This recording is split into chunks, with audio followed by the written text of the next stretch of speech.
Hi there. I'm going to show you how to do a pose called Setubandha Sarvangasana. This is bridge pose, and it's a supported Setubandha Sarvangasana, which is quite a unique pose in that we can hold this pose from anywhere from 2 minutes up to 15 minutes to reap the benefits of it. And when I say supported, it means that we lie over a bolster and we use a couple of other props to help us in the pose, and it can be used as a restorative pose if we're tired. It helps to remove fatigue. It also helps with menstrual symptoms or trying to even out menopausal symptoms.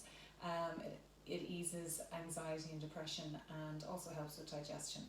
So we can also breathe very deeply in the pose because the lungs are lifted and expanded, the chest is lifted and the lungs have great expansiveness. So I'd highly recommend this pose for anybody here who likes to maybe practice in the evening time after a long day, or you want to get a little bit of pranayama practice in, or perhaps you just have 5 or 10 minutes and you just want some downtime. So what we need is, first of all, if you don't have a bolster, this is the bolster that I use. It's quite a big bolster. Some of you might have slightly thinner bolsters, and I'd recommend maybe putting a blanket on top for a little bit of height. So you could trifold your blanket like so and put it on top. I usually I wouldn't need the blanket because my bolster is quite high, but you want to have the edge of your blanket and the edge of your bolster in line.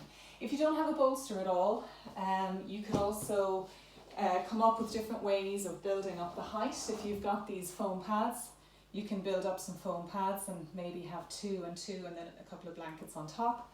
Or indeed, if you have some cushions, even just from your house, you can put them underneath and start building up with blankets, so long as you have a good height for your spine to lie on. If you have an eye pillow or maybe a hand towel to cover your eyes, have that at hand, and use a belt. Have it loosely looped before you get into it.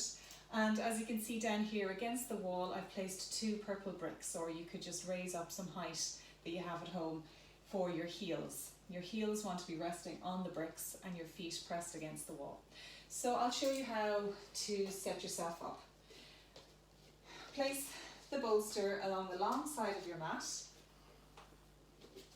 Sit at the end of your bolster and loop your belt, the loose loop that you've got, loop it around your legs so that it comes all the way up to the middle of your thighs, and have it loose enough to begin with.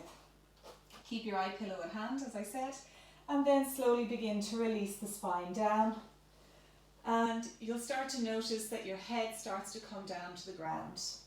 So as you start to roll off the bolster, you can begin to see that the shoulders come to touch, and they have to be touching. If your shoulders don't reach the floor, you can use a small rolled blanket and you can slot it in underneath the shoulders. It's not to go underneath the nape of the neck.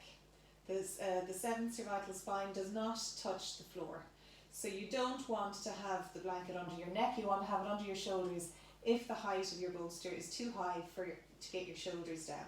So once your shoulders are down, just make sure that your belt is tight around the middle of the thighs, keeping the buckle there in the middle, and roll the shoulder blades in towards each other, and then begin to extend the legs.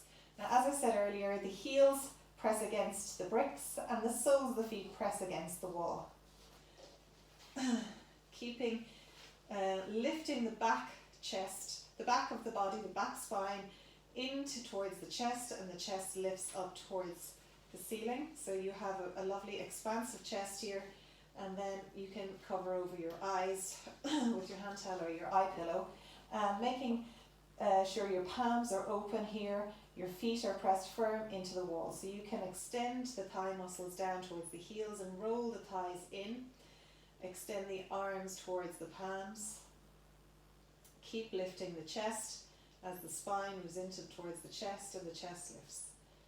There's a lengthening here of the neck, and if you have any shoulder or neck injuries, maybe ease off on this pose. Just any significant neck injuries, it might not be good, but for lengthening the back of the neck, it's a really lovely pose. And as I said, the chest is really open here for any pranayama or deep breathing techniques that you would like to practice.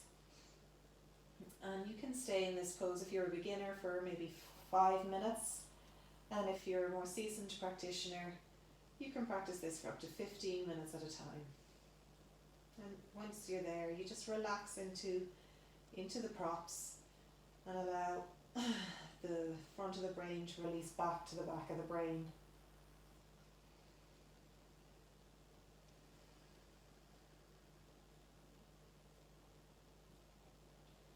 And to come out of it, I'll fast forward my 15 minutes. To come out of it, you can bend the knees, and if you can do this as best as with as little disturbance as possible, you bend the knees and take the heels onto the bolster. Then lift the knees towards you, slide off the belt, off the legs, and then push yourself off. You can hold onto the bolster, push yourself away from the bolster,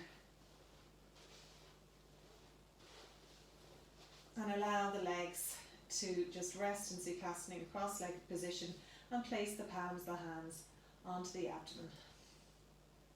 And stay here for a period until you are ready to come up. And that is Setubandha Sarvangasana supported. So I hope that has been some help to you, and I wish you good luck in practicing this lovely pose, one of my favourites. Thank you for watching Sarah Falvey Yoga.